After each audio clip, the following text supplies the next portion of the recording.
Hello, everyone, and welcome to another special episode of Arthritis Consumer Experts hashtag CR Arthritis series from the Canadian Rheumatology Association's annual scientific meeting. I'm Kelly Lenvoy from ACE, and today I'm very happy to be joined by not one guest, but two guests. Daphne To, PhD candidate at the Institute of Health Policy, Management and Evaluation, University of Toronto, and Women's College Hospital Institute for Health System Solutions and Virtual Care. And also welcome Gabrielle Gabby Sraka, who is a PHSc student at McMaster University. Daphne and Gabby, welcome. Thanks for having us. Nice to meet everyone. Thank you. Now, we have both of you appearing on the same episode because your posters are actually next to each other. One of them, Daphne's, is titled "What Characteristics Are Needed for Optimal Team-Based Rheumatology Care? A Qualitative Study Exploring the Experiences and Perceptions of Rheumatology Health Professionals." And Gabby's poster presentation, "It's like a one-stop shop, a qualitative study exploring patient experiences and receiving interdisciplinary team-based care for rheumatic and musculoskeletal diseases." So at the very start, we're going to go over some definitions. Certainly, our audience and listeners have been hearing a lot about community-based care, team-based care as it relates to the delivery of healthcare across Canada.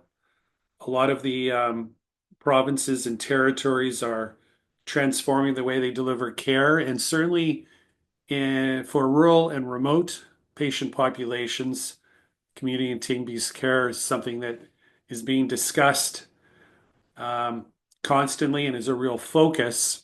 I guess I would like to start off by getting both of your definitions in terms of from your research perspective and your expertise. What is interdisciplinary care and what are team-based care models? Daphne, I'll start with you. All right. So interdisciplinary care, how we kind of define it is when we have multiple health professionals kind of working together and using their complementary skill sets to like for patient management. So I guess in the rheumatology setting, for example, like in some of the work that we've been doing, we have rheumatologists and other allied health professionals, for example, like physiotherapists, occupational therapists, pharmacists, nurses, all kind of working together, sharing roles. Patients are generally seeing multiple of these health professionals for a variety of different things. And what's really nice about the model, especially at the place that we've been conducting our research, is that everybody is kind of in the same place. So as Gabby's poster is titled, like the one-stop shop um, type of approach, where everybody can receive these services all under at the same clinic. Gabby, she's kind of stealing your thunder there, but you have described it as one-stop shopping for patients. What aspects of this model did your research indicate or find patients found most beneficial? Um, for me, there was definitely a lot of focus on the fact that they have better access to care providers. So they felt that they could communicate with the care providers between their visits because of that open line of communication, either a physiotherapist, a pharmacist, or someone else could speak to them. There's also a good sense of comprehensivity to the care. They felt that they could have all these providers in one place and have really thorough appointments over an hour, sometimes, and allowed them to have better opportunities to communicate their care, engage in their care, is there is a better sense of confidence there as well. So definitely that comprehensivity and that better access for sure. Daphne, I'll go back to you. What did your research find were perhaps the biggest challenges in implementing disciplinary rheumatology teams? And did you come up with any solutions about how these barriers could be addressed to improve patient access to care? So great question. I'll just start by saying that the data from our projects come from a case study that our team conducted, and that was with one example of a team-based rheumatology clinic. That's a clinic in Newmarket, Ontario. So kind of all of our data comes from people who've either worked at this clinic or received care from this clinic, and I think that kind of informs their perspectives that we're going to be talking about. So, from the health professional perspective, they've certainly talked about a variety of things that they thought were really necessary and really key for high quality team-based care. So, I think they could be seen as challenges if these items are not in place, um, or they could also be seen as opportunities for, where we might be able to make some improvements. So people were saying, I think from the program or the clinic perspective, really important to have things like shared workspaces, so that there could be spontaneous collaboration, shared electronic medical records to just keep everybody on the same page, and competitive compensation. If you take away those things, then it's really hard to sustain that clinic for interdisciplinary care. Um, from some of like the health professional perspectives, they also need things like time and training in rheumatology to develop their rheumatology related skills. And they also need that kind of team mindset, right? So if you are not adaptable, if you're not open to feedback, if you're not willing to collaborate, if you don't trust the people that you're working with, then that might be a challenge in working in this type of environment. But I think it's really important to emphasize that, despite some of these challenges that people might be experiencing while working within these teams, or despite any challenges that they might experience, they really saw the value that the interdisciplinary team brought to patient care. And they really truly believed that it was leading to better patient outcomes and higher patient satisfaction, so that all of the stuff, all of the struggles and the challenges that they were going through or had to go through to get to where they were, made it all worth it. So I think that's really important to highlight, that even though there might be challenges in getting to a really truly interdisciplinary model of care, that for a lot of the health professionals that we talk to here, having those really positive patient outcomes and seeing the smiles on those patients' faces really made it all worth it for them. That's great. Thank you. Gabby, I'll ask you the same question. And I guess from your research, from the patient perspective, what kind of challenges or concerns were identified by patients, and what improvements do you think we could make to make the model even better and more responsive to patient needs? Yeah. I was lucky to have very few negative comments towards a lot of the patients. A lot of them had really high expectations and really enjoyed the model.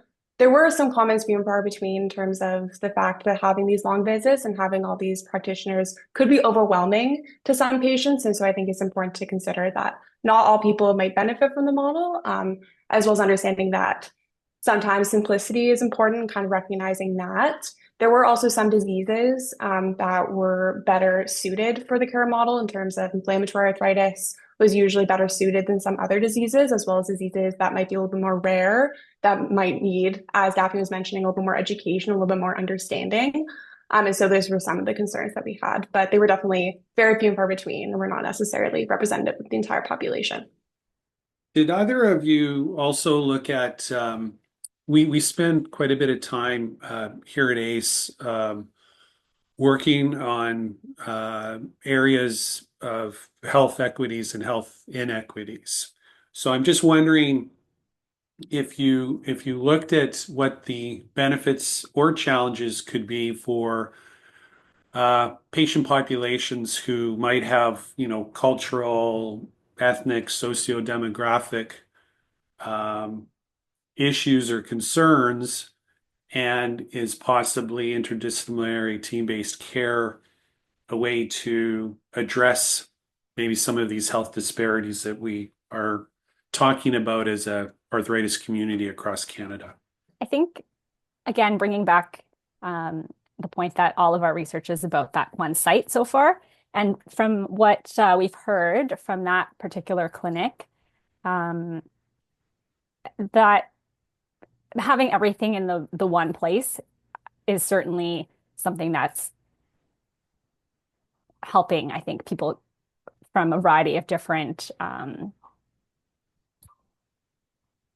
locations or backgrounds to access care. So, for example, if people need to travel travel from far places in Ontario to get rheumatology care, they're also able to at the same time get their rehab needs met or their medication questions answered. Sure. So that's certainly really helpful so that they don't have to travel again and, pay for accommodations and all that kind of stuff. I think the ability at this clinic for them to do things like virtual education sessions, which is part of their model, has also been really helpful in reaching people who may not be able to attend the clinic for these education sessions about the different conditions that they might have. Um, and I think maybe one of the other things is having this phone line that patients are able to call and access and then speak to a pharmacist about their medication needs kind of at any time. And they know that their call will be answered or, returned is really important. Yeah, I echo a lot of that. I think also having the longer visits, I think allows a lot of patients that might generally be overlooked to be able to speak to their concerns a little bit more specifically in a little more of a detailed fashion. So I think that can sometimes help with some of those issues. Well, great responses. And again, congratulations on the research. We're really excited to see something focused on areas that have a real benefit and impact on patients. And I guess my final question will just be, what are the plans or next steps in terms of advancing this great research? Yeah, so I mean, our team, like this work is part of a series of projects that's trying to um, improve and implement team-based care or what we might call integrated care for rheumatic and musculoskeletal disorders, specifically in Ontario, but I'm sure there's a lot of learnings that can be drawn across all the different provinces. And so I think that's kind of what is coming up next for us is trying to understand what some of the perspectives are outside of the current clinic that we've talked to. So gathering perspectives from other places. Other types of team-based models probably exist out there.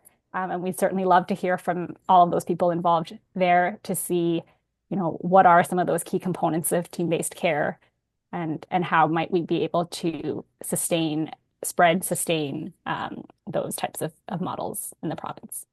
I think that's on a nice note for us to end the interview. And let me just say that I'm always excited to speak to new guests on our show.